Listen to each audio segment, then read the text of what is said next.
नमस्कार दोस्तों, आज हम हिंदी के टॉप 20 क्वेश्चंस का अध्ययन करेंगे। इसमें हमारा पहला क्वेश्चन है, निम्नलिखित में से किस वाक्य में अकर्मक क्रिया है। तो इन चार में से गेहूँ पीस रहा है, इसमें अकर्मक क्रिया है।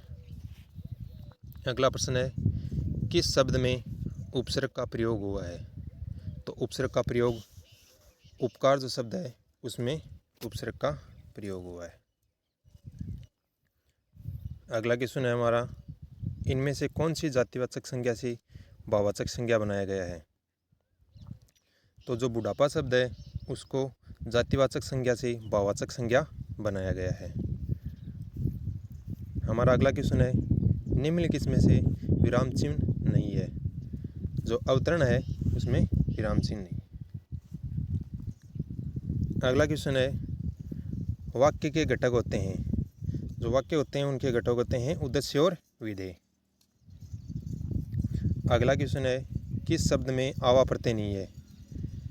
तो जो लावा शब्द है उसमें आवा प्रत्यय नहीं लगा है, और दिखावा, बुलावा, चढ़ावा, इनमें आवा प्रत्यय है। अगला प्रश्न है, हिंदी किस भाषा परिवार की भाषा है। तो हमारी हिंदी भाषा बारोपीय परिवार की भाषा है। अगला प्रश्न है, शुद्ध वर्तनी का चयन कीजिए। जो इन चार शब्द दिए गए हैं उनमें से कौन सा शब्द शुद्ध है। तो ये कृपा शब्द है जो वो ही शुद्ध है।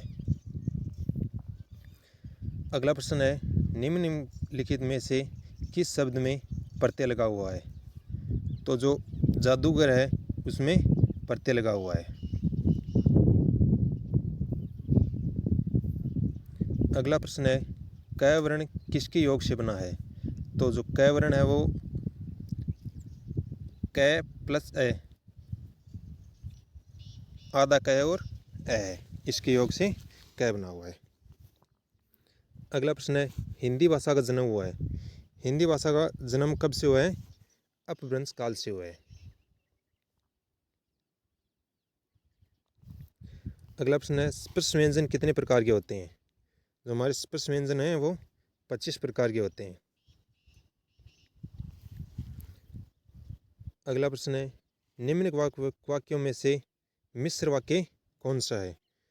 तो ये जो सेठ जानता है कि नौकर ईमानदार है, यही हमारा मिश्र वाक्य है। अगला प्रश्न है, वह कौन सा व्यक्ति है जिसने जवाहरलाल नेहरू का नाम न सुना हो। ये वाक्य क्या है। तो ये वाक्य मिश्र वाक्य है। अगला प्रश्न है, इनमें से कौन सा विराम चिन्ह ऐसा है जो हिंदी में अंग्रेजी भाषा से नहीं लिया गया है।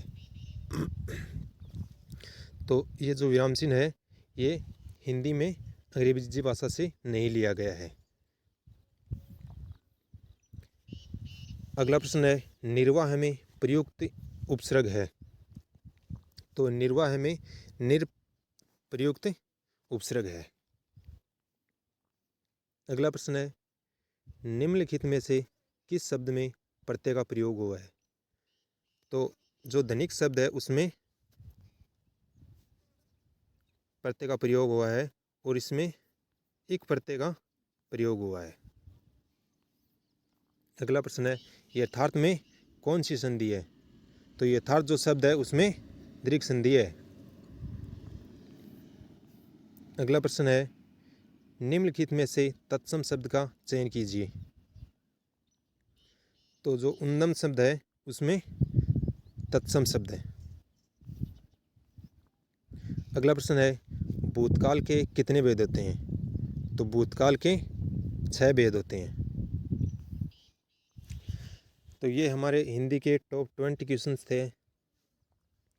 आपको वीडियो कैसा लगा कमेंट करके बताएं, और चैनल को शेयर एंड सब्सक्राइब ज़रूर करें।